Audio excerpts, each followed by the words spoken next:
मयंक, मयंक मैं तुम्हें पसंद करती हूँ। यहाँ कोई नैपकिन नहीं है, तुम जाओ किसी वेटर से पूछो। मैं अभी तान्या को प्रपोज करने वाला हूँ। सुमन मयंक को अपनी बात समझाती रहती है, लेकिन मयंक है कि उसको कुछ समझ ही नहीं आता और वो तान्या को प्रपोज कर देता है, जिसके बाद सुमन को आइसक्रीम पर बहुत गुस्सा आता है और वो आइसक्रीम फेंकते हुए गुस्से में कहती है, अब तक मुझे आइसक्रीम बहुत पसंद थी, लेकिन आइसक्रीम की वजह से मेरा गला खराब हुआ और उस वजह से मयंक को मैं कुछ बोल नहीं पाई। आज के बाद मैं कभी आइसक्रीम नहीं खाऊंगी। सुमन और रितु कॉलेज से घर आ रहे होते हैं। तभी सुमन को एक आइसक्रीम वाला दिखता है, जिसे देखकर सुमन बहुत खुश हो जाती है। वो देख रितु, आइसक्रीम वाला, चलना चलकर आइसक्रीम खाते हैं। तू खुद तो बीमार होती नहीं है, तेरी वजह से मैं बीमार हो जाती हूँ। जब तक गर्मियाँ होती हैं तब तो तुझे कुछ खाना नहीं होता, जैसे ही सर्दियाँ स्टार्ट हो जाती हैं तुझे आइसक्रीम खाने का मन हो जाता है। अब तो मैं ऐसी ही हूँ, मुझे सर्दियों में ही आइसक्रीम खाने का मजा आता है। ठंड हो हर तरफ और ऊपर से हम ठंड में ठंडी ठंडी आइसक्रीम खाए, कितना मजा आता है ना। हाँ, बहुत मजा आता है, लेकिन मैं ये मजे नहीं चाहती। तुझे अच्छी लगती है ना ठंड में आइसक्रीम खाना, तो तू खा, मैं नहीं खाने वाली आइसक्रीम। नहीं ना यार, मैं अकेले कैसे खा सकती हूँ, तू भी चल ना। तू अगर मेरी बेस्ट फ्रेंड है तो तू चलेगी भी मेरे साथ और आइसक्रीम खाएगी भी। अब बता, चल रही है या नहीं? यार तू इतनी जिद्दी क्यों है? कभी तो किसी दूसरे की बात मान लिया कर। बेस्ट फ्रेंड बोल कर एक दिन ऊपर पहुंचा दियो। चल खाते हैं आइसक्रीम। चल पागल, मैं अपनी बेस्ट फ्रेंड को कुछ होने भी ना दूं, लेकिन वो बात अलग है कि मेरी बेस्ट फ्रेंड के लिए मैं जरूरी ही नहीं हूँ।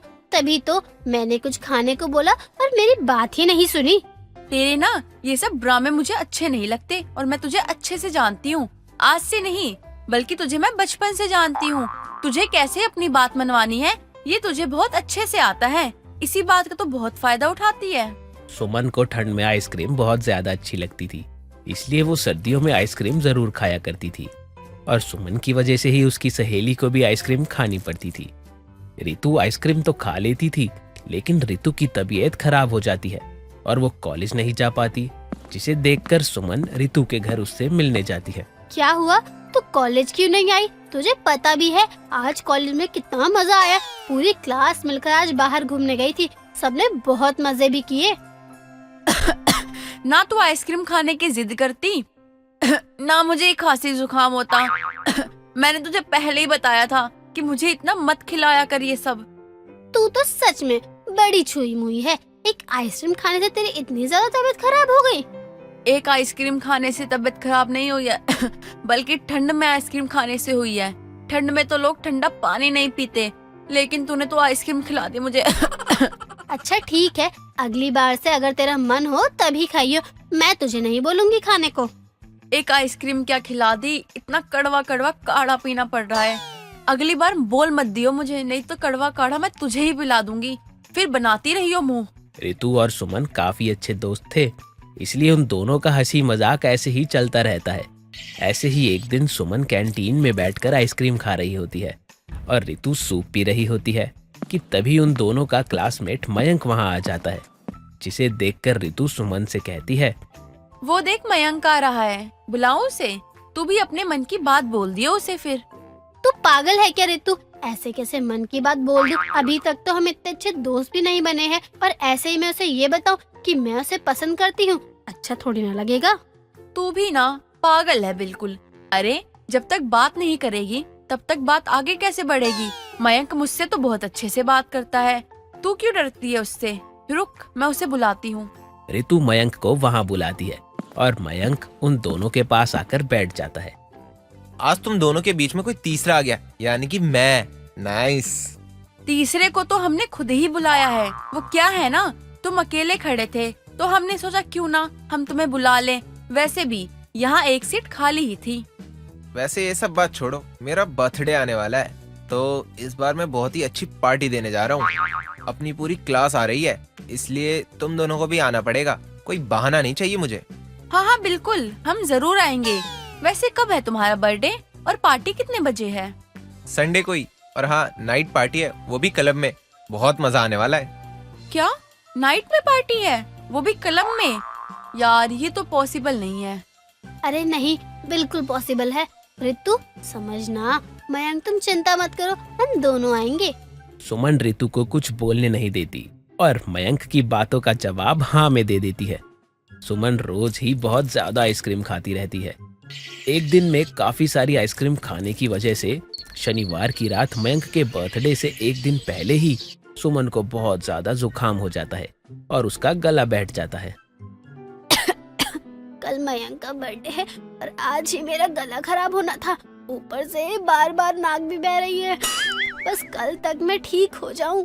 सुमन की तबीयत खराब होने के बाद भी वो आइसक्रीम खाना बंद ही नहीं करती और अगले दिन मयंक की बर्थडे पार्टी में जाने के लिए सुमन तैयार हो जाती है कि तभी उसकी सहेली रितु वहां आती है और देखती है कि सुमन की तबीयत खराब है और वो अपनी नाक पोंछ रही है।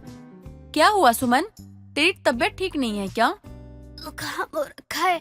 यार तेरा गला तो पूरा बैठा हुआ है, आवाज तक नहीं निकल रही। एक काम करते हैं, आज रहने देते हैं। हम मयंक को बोल देंगे कि तेरी तबीयत ठीक नहीं है। नहीं। सुमन रितु की बात नहीं मान रही होती। तभी वहाँ सुमन की माँ आ जाती है। सुमन, आज जाना जरूरी है क्या? तेरी तबीयत देख रही है ना तू कि कितनी ज्यादा खराब है। अब बाहर जाएगी तो और ठंड लग जाएगी और तेरी तबीयत और ज्यादा खराब हो जाएगी। हाँ सुमन, आंटी बिल्कुल ठीक कह रही है, हमें नहीं जाना चाहिए। तू आराम कर, मैं भी अपने घर वापस जा रही हूँ। रात में वैसे भी ठंड कितनी बढ़ जाती है। मैंने कह दिया ना कि मैं जाऊंगी तो मैं जाऊंगी, तुझे आना है तो आ। रितु बेटा, ये तो है ही जिद्दी, अपनी जिद के आगे किसी की बात नहीं सुनेगी। लेकिन तू तो समझदार है ना, तू इसके साथ जा। कहीं बीच रास्ते में तबीयत खराब हो गई तो कोई उसके आसपास भी नहीं होगा उसे संभालने के लिए। रितु और सुमन दोनों मयंक की पार्टी में जाते हैं। सुमन की बहुत नाक बह रही होती है और वो बार बार रुमाल से अपनी नाक साफ कर रही होती है। को देख रही है ना तू, पार्टी में जोकर लग रही है बिल्कुल। ऊपर से ये बार बार नाक साफ कर रही है। सब लोग तुझे देखकर हंस रहे हैं। ऐसे करेगी क्या तू मयंक को प्रपोज? बहुत इंतजार कर लिया मैंने मयंक का अपनी बात बताने में, लेकिन अब और नहीं। आज मैं मयंक से अपने दिल की बात कहकर ही रहूंगी। मयंक के लिए ही तो इतना तैयार होकर आई हूँ। तेरी तो आधी बातें मुझे समझ ही नहीं आ रही है। चलना, चलकर आइसक्रीम खाते हैं।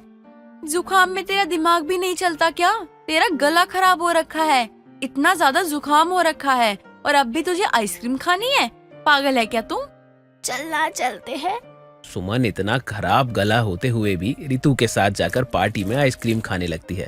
तभी वहाँ मयंक आ जाता है और माइक लेकर बोलता है, मुझे पता है आज मेरा बर्थडे है, लेकिन मैं आज बर्थडे वाले दिन किसी और को स्पेशल फील करवाना चाहता हूँ। तान्या मुझे बहुत अच्छी लगती है। ओए ओए देख देख, मयंक शायद तान्या को प्रपोज करने वाला है। तू जा जल्दी जाकर उसे बोल कि तू उसे पसंद करती है। सुमन तुरंत भागते हुए मयंक के पास जाती है। मयंक, मयंक, मैं तुम्हें पसंद करती हूँ। यहाँ कोई नैपकिन नहीं है, तुम जाओ किसी वेटर से पूछो। मैं अभी तान्या को प्रपोज करने वाला हूँ। सुमन मयंक को अपनी बात समझाती रहती है, लेकिन मयंक है कि उसको कुछ समझ ही नहीं आता और वो तान्या को प्रपोज कर देता है। जिसके बाद सुमन को आइसक्रीम पर बहुत गुस्सा आता है और वो आइसक्रीम फेंकते हुए गुस्से में कहती है, अब तक मुझे आइसक्रीम बहुत पसंद थी, लेकिन आइसक्रीम की वजह से मेरा गला खराब हुआ और उस वजह से मयंक को मैं कुछ बोल नहीं पाई। आज के बाद मैं कभी आइसक्रीम नहीं खाऊंगी। आरती और राकेश की इकलौती बेटी रागिनी जो बहुत ज्यादा रोया करती थी। पता नहीं क्यों वो जब भी रोया करती खुद को शीशे में देखा करती और रोती रहती। ऐसे ही एक दिन जब रागिनी शीशे में खुद को देखकर रो रही होती है, तभी उसकी सहेली विभा उससे पूछती है, क्या बात हो गई? तेरी विदाई होने वाली है क्या, जो ऐसे फूट फूट कर रो रही है और खुद को ही निहारे जा रही है? जा यहाँ से, तू नहीं समझेगी मेरा दर्द। जब से पैदा हुई हूँ तब से रोई जा रही हूँ बस। अच्छा, मतलब तू पैदा होते ही रोना शुरू किया था क्या तूने? आज तक बंद ही नहीं हुआ, इसलिए तेरा मुंह ऐसा है। कोई भी तुझे देखे और उसे लगेगा कि तू रो रही है। मतलब क्या है तेरा? देख ले, मेरा मुंह तो बढ़िया है। शायद तेरी आंखें खराब हो गई हैं। मेरा मुंह रोंदू नहीं है, मैं रो रही हूँ, समझी? अरे हाँ, बात तो बिल्कुल तू सही कह रही है। बिना रोए तो तू माधुरी लग रही है। अब मत रोना, ठीक है? रोते हुए तू बंदरिया लगती है। अब कुछ ज्यादा नहीं हो रहा तेरा? कुछ कह नहीं रही हूँ तो तुम कुछ भी बोलती रहोगी क्या? रोने के साथ साथ रुलाना भी आता है मुझे। और अब इज्जत के साथ अपने घर की तरफ रवाना हो जाओ, वरना क्या? हाँ, मेरे भी हाथ बहुत अच्छे से चलते हैं, मुझे गलती से भी हाथ मत लगा देना और पता भी नहीं चलेगा और सच में रोती रहेगी, रोंदरू कहेगी बस। इतना बोलकर विभा अपने घर की तरफ चली जाती है और रागिनी खुद को शीशे में देखते हुए बोलती है, देख रागनी देख, तुझे तो कोई भी आकर कुछ भी सुना जाता है। मुझे तो कभी कभी ऐसा लगता है मेरी कोई इज्जत नहीं है, बेकार में आ गई हूँ मैं इस दुनिया में। रागिनी खुद को शीशे में देखकर बातें करी रही होती है। तभी वहाँ उसकी माँ आती है और बोलती है, क्या हुआ मेरी बच्ची को? ना क्यों रो रही है? किसी ने कुछ बोल दिया क्या? मुझे बता, किसने मेरी गुड़िया को रुलाया है? बस कीजिए आप तो, बस दिखावा ही है आपका। करती तो कुछ भी नहीं हो, बस हर वक्त ड्रामा ही करती रहोगी। भला आप मेरे लिए कब बोलोगी? कब बोलेंगी? क्या मतलब? क्या बोलूं और किसके लिए बोलूं कि मेरी बेटी को मत रुलाया करो? लेकिन नहीं, तू हर रोज किसी न किसी से लड़कर रोने का बहाना ढूंढ ही लेती है। तो जा रो ले। हाँ रोती हूँ, क्योंकि मेरी मजबूरी है और कुछ नहीं। मैं जब तक रोती रहूंगी मैं तब तक चमकती रहूंगी। ये क्या बोल रही है? पागल हो गई है क्या तू? अब मुझे ये बता, भला रोने से कौन चमकता है? रो रो कर अपनी हालत खराब कर ली है। रुक, पानी लेकर आती हूँ। नहीं माँ, मुझे पानी नहीं चाहिए, मेरे पास पानी है। कब लेकर आई तू पानी? मैंने तो तुझे एक भी बार रसोई में घुसकर पानी लाते हुए नहीं देखा, तो फिर कब ले आई पानी? सुबह ही जब मैं यहाँ रोने के लिए तैयार हो रही थी, तभी मैंने पानी भी लाकर रख दिया था और मैं पानी पिए जा रही हूँ। इसीलिए तो मैंने अभी तक आपसे पानी नहीं मांगा। दिखा मुझे भी, आखिर कितना पानी लेकर बैठी है तू, मैं भी तो देखूं। रागिनी अपनी माँ को पानी की बाल्टी दिखाती है। पानी की बाल्टी आधी हो चुकी थी। ये देखकर आरती अपने सर पर हाथ लगा लेती है और बोलती है, अरे लड़की पागल हो गई है क्या? इतना ज्यादा पानी लेकर कौन बैठता है? अब पानी पीने की कोई जरूरत नहीं है, अब खाना खा लेना बस, अब कोई बहस नहीं।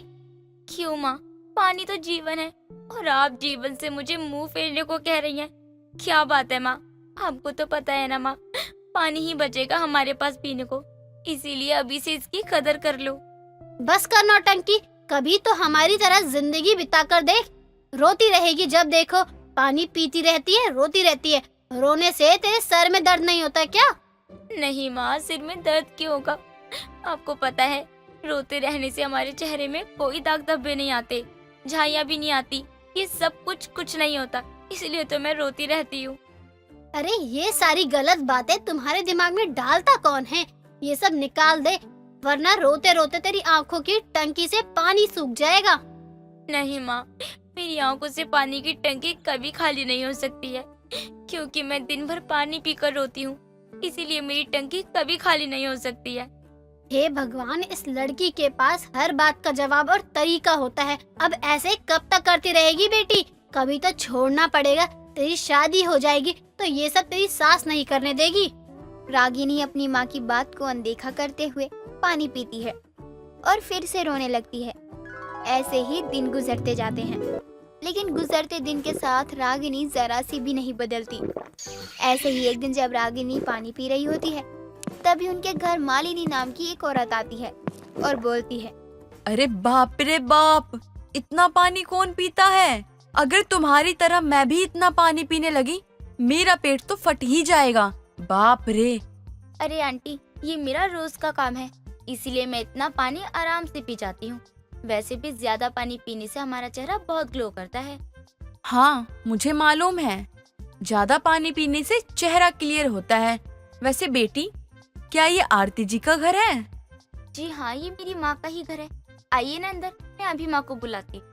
मालिनी के आने पर रागिनी का आज रोने का प्लान कैंसिल हो जाता है और वो बस पानी पीकर ही रह जाती है। कुछ देर बाद आरती बाहर आती है और मालिनी को देखकर बोलती है, बहन जी आप, मुझे यकीन नहीं हो रहा कि आप इस वक्त, लेकिन आप तो कुछ दिनों बाद आने वाली थी ना, तो अचानक कैसे? कैसी बात कर रही हो आप भी माँ? अगर आंटी वक्त से पहले आ भी गई है तो क्या हो गया? आंटी, आप माँ की बातों का बुरा मत मानना। तुम्हारी माँ घबराकर ऐसे क्यों बोल रही है?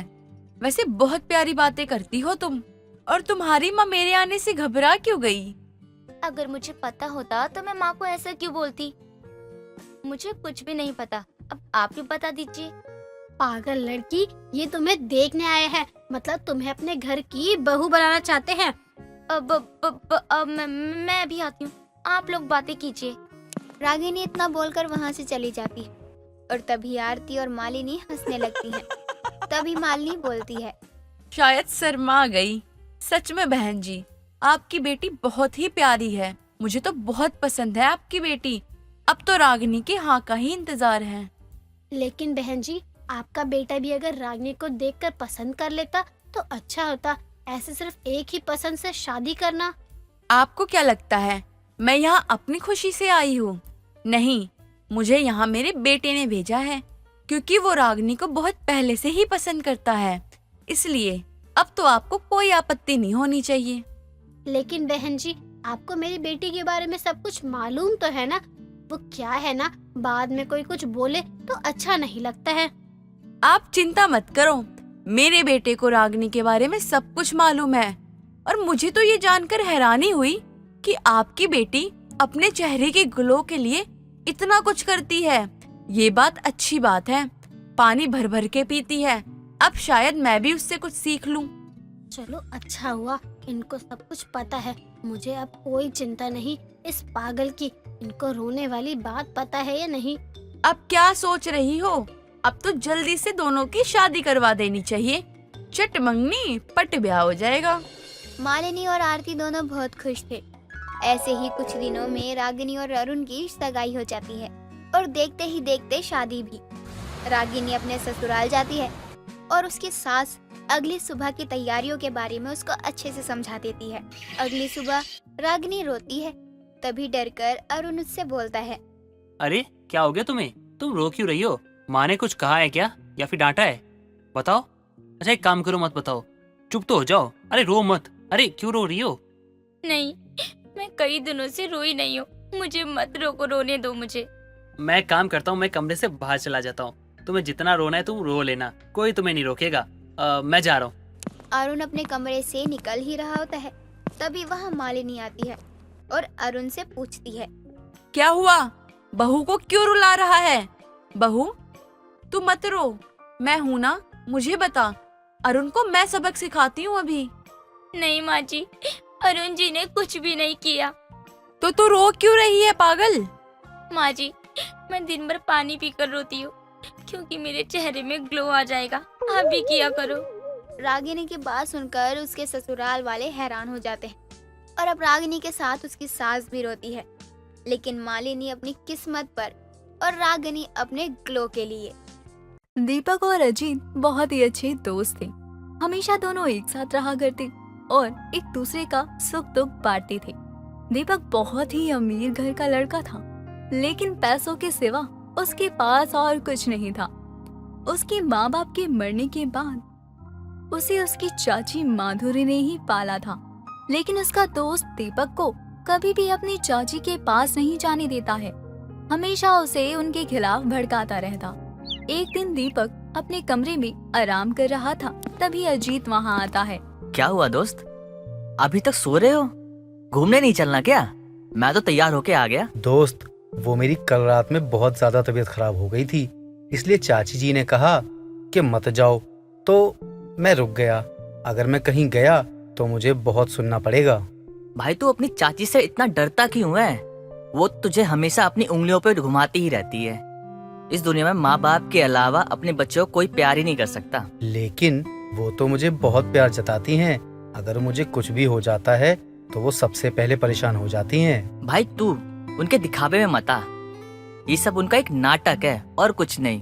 वो क्या है ना, सब कुछ तेरे नाम पे ही है। तू तो उनका एक एटीएम है और भला तुझे कैसे कुछ होने देंगे। अजीत दीपक को उसकी चाची के खिलाफ भड़काने में लगा होता है ताकि वो उसके ज्यादा करीब रह सके और उसकी दौलत का फायदा उठा सके। दोनों बात कर रहे होते हैं, तभी दीपक का नौकर उसके लिए खाना लेकर आता है, जिसे देखकर अजीत कहता है, लो भाई, तेरी चाची की असलियत तेरे सामने खुद ही आ गई। मैं कुछ समझा नहीं, तू कहना क्या चाहता है? भाई तू नहीं बोला था कि तेरी चाची तुझे कहीं जाने से मना करती है क्योंकि तेरी तबीयत खराब है?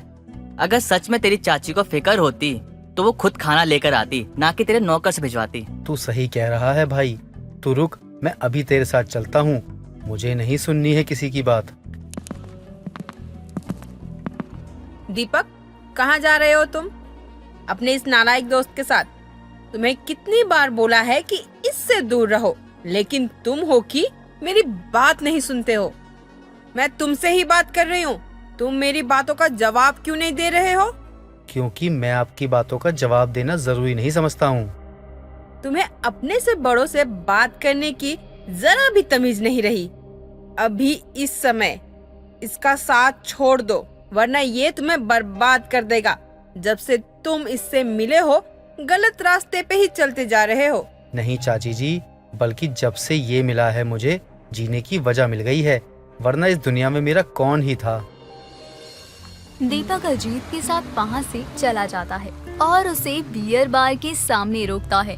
तभी अजीत उससे कहता है, भाई अभी तो सुबह का ही समय है, सुबह सुबह दारू पीना सही नहीं है, और तेरी तबीयत भी ठीक नहीं है। अरे चल ना भाई, कुछ नहीं होगा। मुझे संभालने के लिए तू है, फिर मुझे किस बात की चिंता। भाई तू मुझ पर इतना विश्वास करता है? हाँ भाई, मैं तुझ पर बहुत विश्वास करता हूँ। तू ही तो है एक मेरा सच्चा दोस्त और मेरा भाई, जो हमेशा मेरे बारे में सोचता है। अब चले अंदर क्या? दीपक सुबह से शाम तक बियर बार में बैठकर दारू पीता रहता है। वो अपने पाँव पर खड़ा भी नहीं हो पा रहा था। जैसे तैसे करके अजीत रात दीपक को लेकर घर पहुंचता है। माधुरी दीपक को लड़खड़ाते हुए देखकर उसका खून जल जाता है। अजीत जैसे तैसे करके उसे कमरे में लेकर जाता है और बिस्तर पर लिटा देता है। तभी माधुरी भी कमरे में आती है और अजीत को थप्पड़ मारकर कहती है, तुम जैसे दोस्त से अच्छा तो दुश्मन होता है, जो कम से कम अपने साथी का साथ तो देता है, उसे धोखा नहीं देते। लेकिन तुम तो उससे भी गैर गुजरे हो, अपने दोस्त को बर्बाद करने का कोई कसर नहीं छोड़ा। सही कहा आंटी जी आपने। चलो अच्छा है, कम से कम मुझे आपके सामने एक्टिंग तो नहीं करनी पड़ेगी। दीपक नहीं जानता मेरे बारे में, आप तो जानती हो ना, तो रोक लीजिए अपने बेटे को बर्बाद होने से। जरूर बताऊंगी, मैं कल सुबह होते ही उसको सब कुछ सच सच बता दूंगी। अच्छा, तो आपको लगता है कि वो आपकी बात पर विश्वास करेगा? अगर उसे आपकी बातों पर विश्वास होता ना, तो वो कब का कर लेता। मैं उसे इतना बर्बाद कर दूंगा कि उसके पास कुछ नहीं बचेगा, ना ही कोई रिश्ता, ना ही कोई दौलत। लेकिन इससे तुम्हें क्या मिलेगा? तुम्हारा दोस्त है, तुम्हारे ऊपर कितना भरोसा करता है। जब उसे तुम्हारा सच पता चलेगा तो उसे कितना दुख होगा।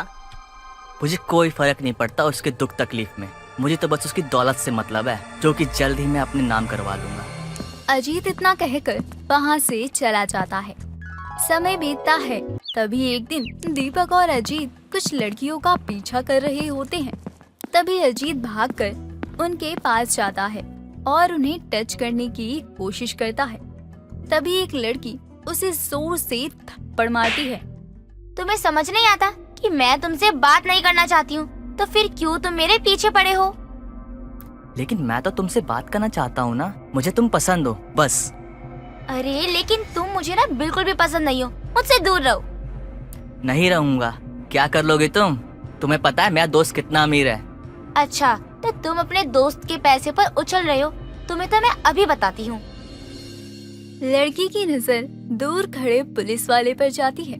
वो तुरंत उसके पास जाती है और उसे सारी बात बताती है, जिसे सुनकर पुलिस वाला दोनों को पकड़कर ले जाता है।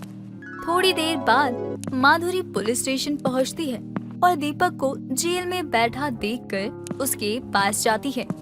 मैंने तुम्हें पहले ही कहा था कि ये तुम्हारा दोस्त नहीं है, ये सिर्फ तुम्हें बर्बाद करने आया है। कभी बियर बार में नजर आते हो तो कभी पुलिस स्टेशन में। अभी और भी कुछ देखना बाकी है क्या? हमारी कोई गलती नहीं थी। पुलिस वाले तुम्हें पागल दिखते हैं क्या? इसीलिए तुम्हें बिना बात के जेल में डाल दिया। थोड़ी देर बाद माधुरी दोनों को छुड़वाकर घर ले जाती है और दीपक को बहुत समझाती है, लेकिन उसके ऊपर किसी बात का कोई असर नहीं होता और देखते ही देखते उसका 21वां जन्मदिन आ जाता है। दीपक से ज्यादा अजीत उसके जन्मदिन पर खुश था, क्योंकि उस दिन दीपक को उसकी सारी प्रॉपर्टी मिलने वाली थी।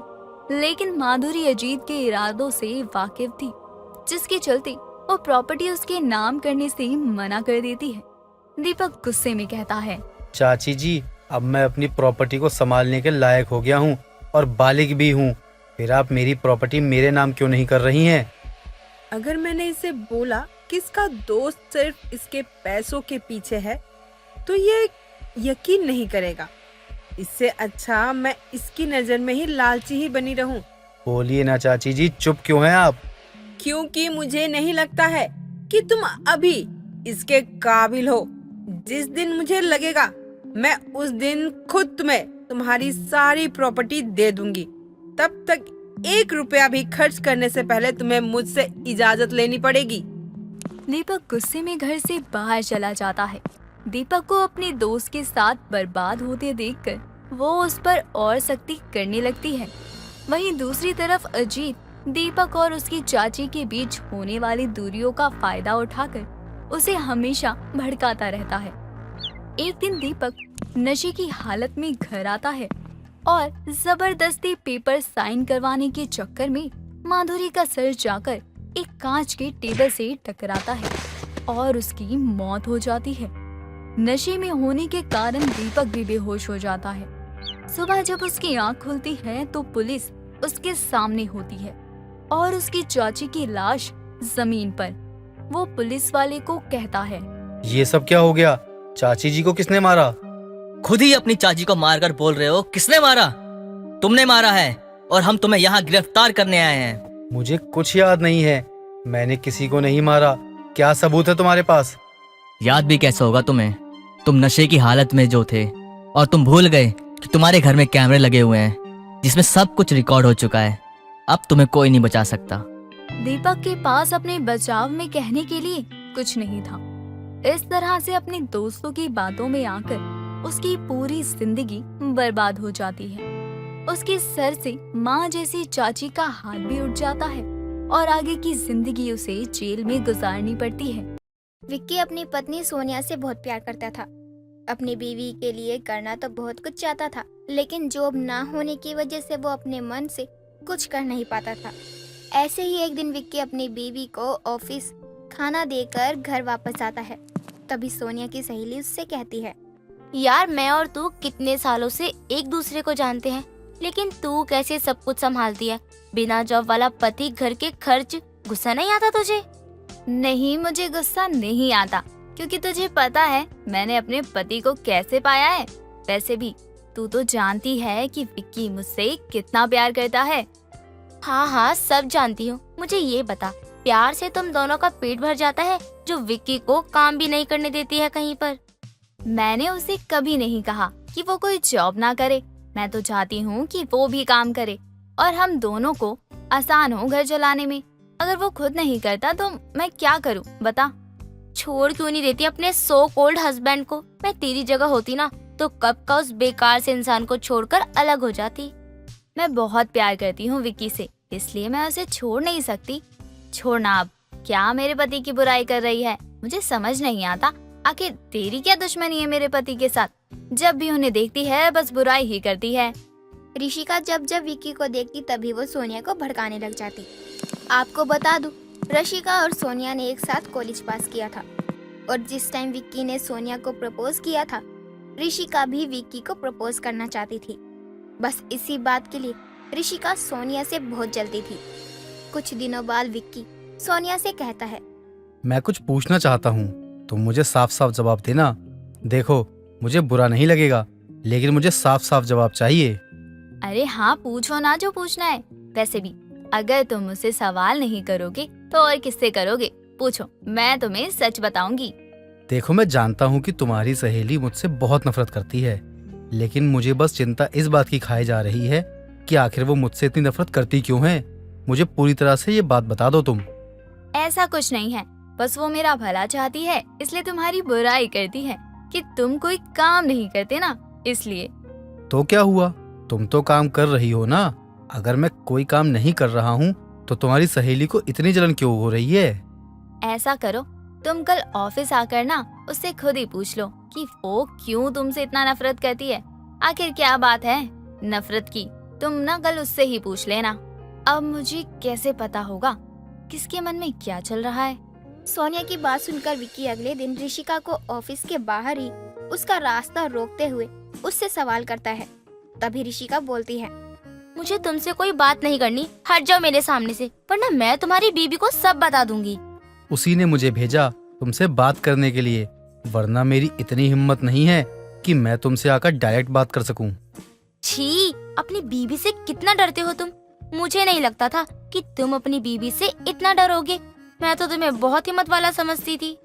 हाँ मैं हूँ, लेकिन क्या करूँ, बीवी के पैसों में ऐश करता हूँ ना, इसलिए डरता हूँ। मुझे अगर कहीं जॉब मिल जाए तो बस बात ही खत्म हो जाए। ठीक है, मैं तुम्हें पैसे दूंगी, लेकिन तुम्हें मेरा बनकर हमेशा रहना पड़ेगा। जिस दिन मुझे पता चला ना कि मेरे नहीं हो तुम, उस दिन मैं तुम्हारा जीना मुश्किल कर दूंगी। बस अब तुम्हें अपनी बीवी से डरने की कोई जरूरत नहीं है, जब तक मैं तुम्हारे साथ हूँ। लेकिन तुम मुझे पैसे क्यों दोगी? वैसे भी मुझे अगर जॉब मिल गया तो मुझे किसी भी चीज का डर नहीं होगा। नहीं, मैंने कहा ना कि तुमको काम करने की कोई जरूरत नहीं है। मैं दिया करूंगी तुम्हें पैसे, जब चाहिए जितने चाहिए मुझसे कहना, पैसा मिल जाएगा। विक्की सब समझ रहा था, लेकिन एड़ा बनकर पेड़ा खा रहा था। जैसे ही विक्की ऋषिका की बात मान लेता है, तभी ऋषिका उसके हाथों में कुछ पैसे देती है और अंदर जाकर मन ही मन सोनिया को देखकर बोलती है, बेचारी सोनिया, अब तो इसका पति मेरा हो गया। अब तक एक ही एक्सक्यूजेस देती फिरेगी अपने पति की। ले, मैंने अब तेरा पति भी छीन लिया, जैसे तुमने पहली बार मुझसे मेरा विक्की छीन लिया था, अब मैंने भी छीन लिया।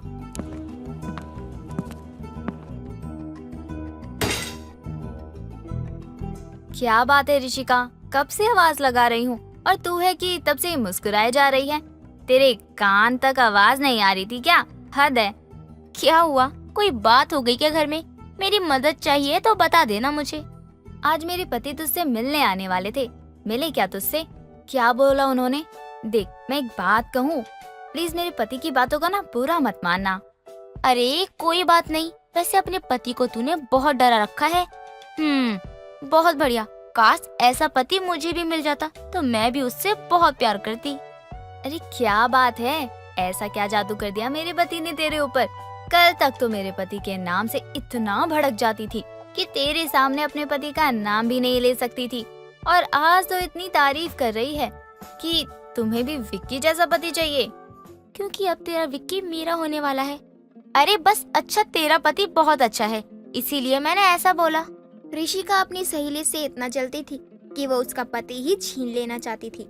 ऐसे ही कुछ वक्त गुजर जाता है और अब विक्की किसी न किसी बहाने से सोनिया की सहेली से मिलता। ऐसे ही एक दिन ऋषिका और विक्की पार्क में मिलते हैं। तभी ऋषिका कहती है, विक्की, शायद तुम मुझसे प्यार नहीं करते, इसीलिए तो महीने में एक बार मिलने आते हो। देखो ना, मुझसे ज्यादा तो तुम्हारी बीबी खुशनसीब है जो हर पल तुम्हारे साथ तो रहती है। तो तुम क्या चाहती हो, मैं तुम्हारे साथ रहा करूं क्या, या तुम्हें अपने घर ले चलूं? तुम्हें तो पता ही है जान, मैं कितना मजबूर हूँ, और फिर तुम मेरी ही बीवी की सहेली हो और हम दोनों की सेटिंग हो रखी है। तो क्या हुआ, मैं भी तुम्हें कब से पसंद करती थी। कभी मैंने कुछ कहा क्या तुम्हारी बीबी को? नहीं ना। लेकिन मेरा कभी कभी मन करता है उस डॉयन की जान ले लूं, फिर खुद को शांत करते हुए उसके सामने मुस्कुरा देती हूँ। जान, तुम उसे खाना देने मत आया करो, मुझे बिल्कुल अच्छा नहीं लगता। अरे जान, मैं तो बस अब सिर्फ तुम्हें देखने के बहाने खाना लेकर आया करता हूँ। किसी बहाने तुम्हें देख लूं, बस यूं ही मेरा मन में रहता है। ओ मेरी जान, इतना प्यार करते हो मुझसे। काश तुम्हारी शादी मुझसे हुई होती, तब तो मैं तुम्हें कितना प्यार करती, एक काम भी नहीं करना पड़ता तुम्हें। ये लो बेबी, मेरी तरफ से तुम्हारे लिए एक छोटा सा तोहफा। महंगा तोहफा तो नहीं दे सकता था, इसलिए सस्ती सी अंगूठी दे रहा हूँ। अगर पसंद आए तो रख लेना, वरना फेंक देना। अरे तुमने मुझे इतने प्यार से दिया है ये, भला मैं क्यों फेंकूंगी तुम्हारा दिया हुआ गिफ्ट। जान, मुझे कुछ मदद चाहिए तुमसे, लेकिन कैसे बोलूं, कुछ समझ में नहीं आ रहा है। अगर तुम बुरा मानकर मुझे छोड़कर चली गई तो मेरा क्या होगा? बस यही है क्या मेरा और तुम्हारा प्यार, कि एक दूसरे की मदद भी ना कर सके? बताओ जान, कितने पैसे चाहिए? तुम्हें कैसे पता चला कि मुझे पैसों की जरूरत है? अरे यार, तुम मुझे कितना समझती हो। काश तुमसे मेरी शादी हुई होती। विक्की ऋषिका से कुछ पैसे लेकर कुछ देर बाद दोनों घर चले जाते हैं और उन पैसों से विक्की एक सोने की अंगूठी लेता है और घर को डेकोरेट करता है। क्योंकि आज सोनिया का जन्मदिन था, इसलिए विक्की ने सोनिया के ऑफिस वालों को बुलाया था और साथ ही ऋषिका को भी। सभी लोग जन्मदिन पर आते हैं। जब विक्की सोनिया को सोने की अंगूठी देता है तभी ऋषिका गुस्से में बोलती है, वाह क्या बात है विक्की, तुम तो बड़े चालाक निकले। मुझसे पैसे लेकर अपनी बीवी पर लुटा रहे हो, प्यार मुझसे और पैसे बीवी पर लुटा रहे हो। क्या तुम दोनों मेरी पीठ पीछे ऐसा कर रहे हो? छी, मुझे तो यकीन भी नहीं हो रहा कि मेरी अच्छी सहेली और मेरा पति, जिससे मैं इतना प्यार करती थी, वही मुझे धोखा दे रहे थे। नहीं सोनिया, मैं तुम्हारे अलावा किसी और से प्यार नहीं करता। मैं तो बस कुछ पैसों के लिए नाटक कर रहा था ताकि तुम्हारा जन्मदिन अच्छे से मना सकूं। अच्छा, मतलब तुम्हें मैं ही मिली थी लूटने के लिए? वाह क्या बात है, मुझे कुछ नहीं पता। मुझे मेरे सारे पैसे वापस चाहिए। ऋषिका, तुम्हें शर्म नहीं आती ना एक शादीशुदा इंसान से प्यार करते हुए? और हाँ, तुम्हारे पैसे मैं दे दूंगी, पैसे दे सकती हूँ, लेकिन पति नहीं। अब यहाँ से दफा हो जाओ। और विक्की, दोबारा ऐसा किया तो माफ नहीं करूंगी। विक्की सोनिया से माफी मांगता है अपनी की गई गलती की। ऋषिका वहाँ से चली जाती है। ऋषिका अब ऑफिस तो जाती है लेकिन सोनिया से बात नहीं करती। तो वहीं विक्की पहले की तरह सोनिया के लिए खाना लेकर आता है। दोनों वहीं एक साथ बैठकर खाना भी खाया करते थे। रानी अपने पति आदर्श और ससुर महेश के साथ दिल्ली में रहती थी। रानी अपने ससुराल की सारी जिम्मेदारियां बड़े अच्छे से निभा रही थी और वो अपने ससुराल में बहुत खुश थी। लेकिन जहां बात उसके ससुर की आ जाए तो उससे ज्यादा दुखी और कोई नहीं था। उसके ससुर ने उसके नाक में दम कर रखा था। वो हर छोटी बात पर पूरा घर सर पर उठा लेते थे। एक दिन सुबह के समय रानी पूजा करके तुलसी में जल छोड़ रही होती है। तभी महेश वहां आता है और कहता है, बहू, मेरी सुबह की चाय और पेपर कहाँ है? कब से मैं इंतजार कर रहा हूँ, जल्दी दो मुझे। ससुर जी बस 2 मिनट रुक जाइए, मैं तुलसी में जल चढ़ा कर आती हूँ और तब आपको चाय देती हूँ। नहीं बहू, पहले मुझे चाय और पेपर ला कर दो, उसके बाद कोई और काम करना। पहले मैंने जो बोला है वो करो जल्दी से। हे भगवान, सबको सब दे लेकिन नाक में दम करने वाला ससुर किसी को ना दे। 2 मिनट का सबर नहीं है, शांति से पूजा भी नहीं करने देते हैं, बस अपनी जिद पर ही अड़ जाते हैं एकदम। बहू, मुझे क्या घूर रही हो? मुझे मन में बाद में गालियाँ दे देना। पहले मैंने जो काम करने को कहा है उसे करो जल्दी से। मेरे सर में दर्द हो रहा है बिना चाय पिए। तेरी जगह मेरी पत्नी शांति होती तो वो मेरी एक आवाज सुनते सारे काम छोड़ करके सबसे पहले मेरा काम करती। ससुर जी थोड़ा धीरे बोलिए, आपकी आवाज सुनकर मोहल्ले वाले भी इकट्ठा हो गए हैं। वो तो यही सोचेंगे ना कि मैं अपने ससुर जी की सेवा नहीं करती हूँ। हाँ तो कहाँ करती हो तुम मेरी सेवा बहू? कब से मैं एक कप चाय के लिए चिल्ला रहा हूँ, लेकिन तुम हो कि तुम्हें अपने काम से फुर्सत ही नहीं मिल रही है। दिख ही रहा है कि तुम कितनी सेवा करती हो मेरी। हे भगवान, क्या करूँ मैं अपने इन नाक में दम करने वाले ससुर का। कुछ बोलने लगते हैं तो सांस ही नहीं लेते हैं। भाड़ में जाए पूजा, पहले इन्हें चाय दे दूं वरना ऊपर भीड़ जमा कर लेंगे। ठीक है चलिए ससुर जी, मैं आपको पहले चाय दे देती हूँ, पूजा बाद में कर लूंगी। गलती हो गई मुझसे, चलिए प्लीज। रानी इतना कहकर पूजा की थाली तुलसी के पास रखकर अंदर चली जाती है और रसोई में जाकर चाय बनाने लगती है। थोड़ी देर बाद वो अपने ससुर को चाय पेपर देकर अपने कमरे में जाती है और अलमारी से आदर्श के लिए कपड़े निकाल रही होती है। तभी आदर्श पीछे से आकर उसे कमर से पकड़ लेता है। तभी रानी उसे अपने से दूर करते हुए कहती है, यार दूर हटिए, दिमाग खराब मत करिए। वैसे ही सुबह सुबह ससुर जी ने मूड ऑफ कर दिया। इस घर के लिए कितना भी कर लो, लेकिन ससुर जी को हमेशा मुझसे शिकायत ही रहती है, पता नहीं क्यों। अरे तुम्हारा मूड ठीक ही कब रहता है? इस घर में 2 लोग हैं गिने चुने। अरे उनकी देखभाल नहीं होती तुमसे, इतने में थक जाती हो यार। कहीं जॉइंट फैमिली में शादी हुई होती ना, सर पकड़ कर बैठ जाती तुम। और हाँ, बेचारे पापा को फालतू में सुनाती रहती हो तुम। ओहो, वो कोई बेचारे नहीं है, वो बच्चे से भी गए गुजरे हैं। 1 मिनट के लिए बच्चे को डांट कर चुप करवा सकते हैं, लेकिन उन्हें नहीं। जो चीज एक बार जुबान से निकल जाए वो जब तक पूरी ना हो जाए सांस ही नहीं लेते हैं, नाक में दम कर देते हैं। आपके बेचारे पिताजी सुबह सुबह मुझे ठीक से पूजा नहीं करने देते हैं।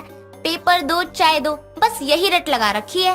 हाँ तो इतने साल हो गए हमारी शादी को, अरे तुम्हें उनके खाने पीने का टाइम तक नहीं पता चला तो क्या ही करोगी तुम। अरे तुम उनका अगर अच्छे से ख्याल रखो ना, सारे काम समय पर पूरे करो, तो वो तुम्हें क्यों ही कुछ बोलेंगे। नहीं जी, ये तो आपकी गलतफहमी है। वो फिर भी मेरी नाक में दम करने का कोई ना कोई बहाना ढूंढ ही लेंगे। यार बस करो, माफ कर दो, मेरी गलती है जो मैं तुम्हारे पास आया। सोचा थोड़ा अच्छा टाइम स्पेंड करेंगे, लेकिन तुम तो जब भी बात करो ससुर की शिकायत का टोकरा लेकर बैठ जाती हो। अरे भाई गलती हो गई, जा रहा हूँ मैं। आदर्श इतना कहकर रानी के हाथों से कपड़े लेकर बाथरूम में चला जाता है और थोड़ी देर बाद तैयार होकर ऑफिस चला जाता है, जिसके बाद रानी अपने घर के कामों में लग जाती है। थोड़ी देर बाद रानी अपने ससुर के लिए खाने की थाली लेकर उसके कमरे में जाती है। तभी महेश थाली में भिंडी की सब्जी और रोटी देखकर कहता है, बहू ये क्या, आज फिर तूने भिंडी बनाई है? अभी परसों ही तो मैंने भिंडी खाई थी, मुझे नहीं खानी ये भिंडी, ले जा इसे। ससुर जी, वो मैं कल मार्केट नहीं जा पाई थी ना, इसलिए घर में जो सब्जी थी वही बना दी, वही आप भी खा लीजिए। शाम को आप जो कहेंगे मैं बना दूंगी आपके लिए। नहीं बिल्कुल भी नहीं, मुझे अभी भिंडी नहीं दलिया खाना है, वो भी देसी घी डालकर। अभी मतलब अभी। ससुर जी, दलिया बनाने में तो टाइम लगेगा, आप अभी खा लीजिए, शाम को दलिया ही बना दूंगी पक्का। ये सब कहने वाली बात है बहू, अभी मतलब अभी, मुझे दलिया अभी खाना है, जा जल्दी जाकर बना। महेश की बात सुनकर रानी खाना लेकर रसोई में वापस चली जाती है और दलिया बनाने की तैयारियों में लग जाती है। तभी महेश वहाँ आता है और कहता है, बहू बन गई दलिया, जल्दी ले आ, मुझे बहुत जोर की भूख लग रही है, मुझसे अब और सब्र नहीं हो रहा। ससुर जी, अभी तो आपने 10 मिनट पहले मुझसे कहा था, थोड़ा सब्र तो कीजिए, बना रही हूँ। मैं यहीं खड़ा हूँ, जल्दी करो जल्दी। अपने ससुर की बात सुनकर रानी गैस तेज कर देती है, जिससे कुकर में लगातार सीटी आने लगती है। उतनी देर में महेश उसे सुना सुना कर उसके नाक में दम कर देता है, जिससे परेशान होकर रानी बिना सीटी निकले गुस्से में कुकर खोलने की कोशिश करती है और सारी दलिया उसके हाथों में गिर जाती है और उसका पूरा हाथ जल जाता है। तभी महेश कहता है, बहू तू कोई भी काम समय पे नहीं करती है, ना तो सही तरीके से करती है और ना ही अच्छे से करती है। हाथ धो ले और कुकर मुझे दे दे, देखूं क्या दलिया बनाया है तूने, मैं खा के तो देखूं आखिर तूने क्या बनाया है भैया, तो तूने जमीन पे भी गिरा दिया है। महेश की बात सुनकर रानी वहाँ से चली जाती है और वो आराम से बची हुई दलिया बैठकर खाने लगता है। समय बीतता है। एक दिन रानी बड़ी जल्दीबाजी में बाहर जा रही होती है। तभी महेश कुर्ता पजामा लेकर उसके पास आता है और कहता है, बहू जल्दी से मेरा ये कुर्ता पजामा प्रेस कर दे, मुझे अपने दोस्तों से मिलने जाना है पार्क में। ससुर जी, आप कोई कुर्ता पजामा पहन लीजिए, मैंने सारे प्रेस करके रखे हुए हैं, यही एक भूल गई होंगी। अभी मुझे जल्दी पहुंचना है अपनी दोस्त के पास, उसकी हालत ठीक नहीं है। नहीं बहू, मुझे अभी यही वाला पहनना है, तू पहले मेरे कपड़े प्रेस कर, तब कहीं जाकर के बाकी सारा काम करना अपना। मैं जाने के लिए लेट हो रहा हूँ, लेकिन पहले मैंने जो बोला है पहले तू वो कर। ससुर जी, सच में आपने मुझे बहुत दुखी किया हुआ है। दुनिया में बहुत ससुर होंगे, लेकिन आपके जैसा नाक में दम करने वाला ससुर कोई भी नहीं होगा। हमेशा अपना ही मतलब दिखाई देता है ना आपको। रानी की सारी बातें दरवाजे पर खड़ा आदर्श सुन रहा होता है, जिसे सुनकर उसे बहुत गुस्सा आता है और वो बिना पूरी बात जाने अंदर आकर रानी को जोर से थप्पड़ मारकर कहता है, तुम्हारा दिमाग तो ठीक है, तुम मेरे पिता को ऐसे कैसे बोल सकती हो? अगर तुमसे 2 लोगों की जिम्मेदारी नहीं उठाई जा सकती, तुम अपने घर वापस जा सकती हो, हम अपना ख्याल खुद रख लेंगे। ठीक है, क्योंकि मुझे भी ऐसे घर में नहीं रहना जहाँ बिना पूरी बात जाने फैसले किए जाए। अगर आपको यही लगता है कि मैं आप लोगों का अच्छे से ख्याल नहीं रख पा रही हूँ, तो ढूंढ लीजिए आप अपने लिए दूसरी पत्नी, और ससुर जी आप अपने लिए दूसरी बहू ढूंढ लीजिए। रानी इतना कहकर अपने कमरे में जाकर सामान पैक करने लगती है। अपने बहू बेटे को अपनी वजह से आपस में लड़ते हुए देखकर महेश को अपनी गलती का एहसास होता है, जिसके बाद वो अपने बेटे को पूरी बात बताकर अपनी बहू के कमरे में लेकर जाता है और कहता है, बहू मुझे माफ कर दे, मैंने सच में अपने जिद्दी स्वभाव के कारण तेरी नाक में दम कर रखा था, कभी तुझे चैन की सांस लेने नहीं देता था, लेकिन फिर भी तूने हमारा इतना अच्छे से ख्याल रखा, तू घर छोड़कर मत जा बहू। सॉरी यार, मैंने पूरी बात जाने भी नहीं तुम पर हाथ उठा दिया, मुझे माफ कर दो। अपने पति और ससुर को अपनी गलती पर पछताते हुए देखकर रानी उन्हें माफ कर देती है और घर छोड़कर नहीं जाती है। उस दिन के बाद से महेश भी अपने जिद्दी स्वभाव में परिवर्तन करने की कोशिश करना शुरू कर देता है, जिससे रानी को अपने नाक में दम करने वाले ससुर से काफी हद तक राहत मिलती है। दोस्तों, अगर आपको ये कहानी पसंद आई तो इसे लाइक करें, शेयर करें और कमेंट करके बताएं कि कहानी में आपको सबसे अच्छा क्या लगा।